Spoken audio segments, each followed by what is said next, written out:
राधे राधे दोस्तों, आज हम आपको जो कथा सुनाने जा रहे हैं यह कथा कार्तिक पूर्णिमा के अगले दिन पड़वा के पावन अवसर पर कही और सुनी जाती है।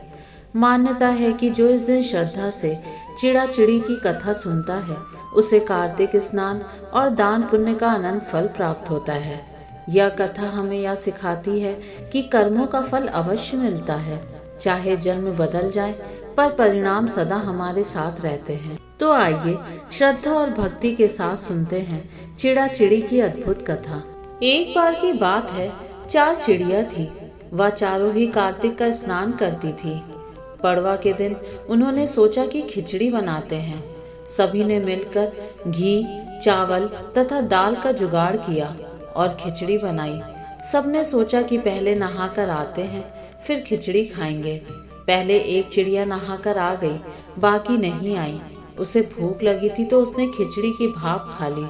दूसरी चिड़िया आई तो उसे भी भूख लगी थी, उसने खिचड़ी का पानी पी लिया। तीसरी ने खिचड़ी खा ली तो चौथी ने खिचड़ी की खुरचन खा ली। खाने के बाद चारों मर गईं। जिस चिड़िया ने भाप खाई थी वह राजा के घर राजकुमारी के रूप में पैदा हुई। जिस चिड़िया ने खिचड़ी का पानी पिया था वह कुमार के घर पैदा हुई। जिसने खिचड़ी खाई वह ब्राह्मण के घर जन्म लेती है और जिसने खुरचन खाई वह हथनी के रूप में जन्म लेती है। कुम्हार की लड़की राजा के यहाँ दासी बन गई। ब्राह्मण की लड़की राजकुमारी की सहेली बनी। हथनी भी राजा के यहाँ आ गई। राजकुमारी बनी चिड़िया को पिछले जन्म की सभी बातें याद थी।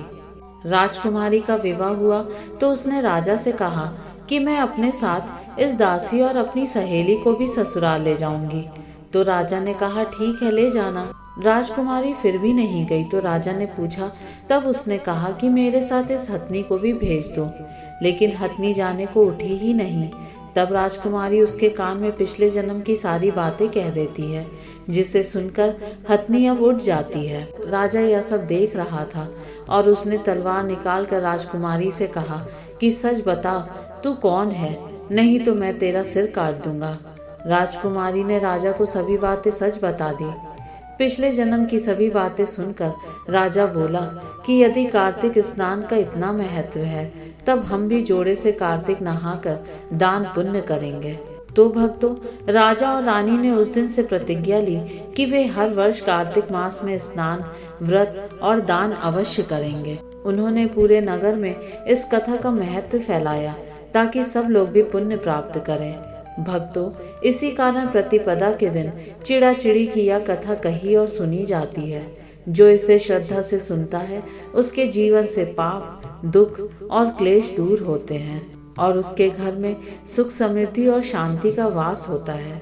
अगर आपको ये कहानी अच्छी लगी हो तो कमेंट में जरूर लिखिए जय कार्तिक पूर्णिमा माता की, जय चिड़ा चिड़ी कथा की, और हमारे चैनल को सब्सक्राइब करना मत भूलिए। धन्यवाद।